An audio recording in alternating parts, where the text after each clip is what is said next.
Broadband World Forum 2012 is almost upon us, so I'm speaking with Finnie. He's the Chief Analyst at Heavy Reading to ask him about what he's expecting to see and talk about in Amsterdam. So Graham, have there been any major fixed broadband access developments in the past year? Well, I would say that the talking point will certainly be around DSL vectoring. You know, that's the biggest change that's taken place in the last 12 months. It raises some issues around whether that will make the fixed access telcos more competitive with cable MSO offers, which is the biggest issue that many of them are facing in most European countries.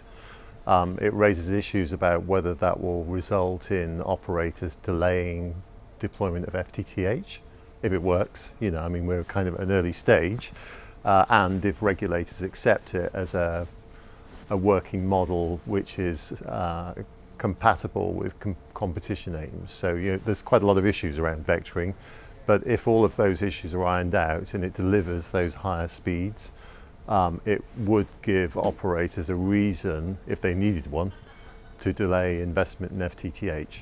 Could that interest in vectoring be delaying some GPON investments? That's where most of the impact is likely to be. I mean, if you look at FTTH across the whole of Europe, you have some countries where the DSL infrastructure simply isn't up to it, and particularly in Eastern Europe, where it's just not an issue. The issue arises in countries where there's a very good DSL infrastructure. You know, the copper is in reasonably good condition.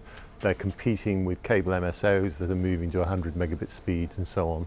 That's where there's likely to be an impact, because it does enable them to deliver that kind of 50 to 100 megabit speed. But it's not the whole of Europe, and it won't delay certain kinds of FTTH deployment, but it might delay some of the GPON investment. For example, in the UK is a pretty good example, I would say. And is it possible that carriers might be pointing some of their capex more towards 4G these days, and that might mean there's less money for GPON? I think that's certainly a danger. I mean, you know, some operators might see LTE as being the more immediate requirement. Having said that, I mean, there's no question that FTTH and higher speed mobile broadband are twins in a sense. You know, you need fibre in order to deliver enough bandwidth to the base stations. So if you're doing that, then the case for residential broadband becomes that much stronger. So to quite a large degree, they're complementary, I would say.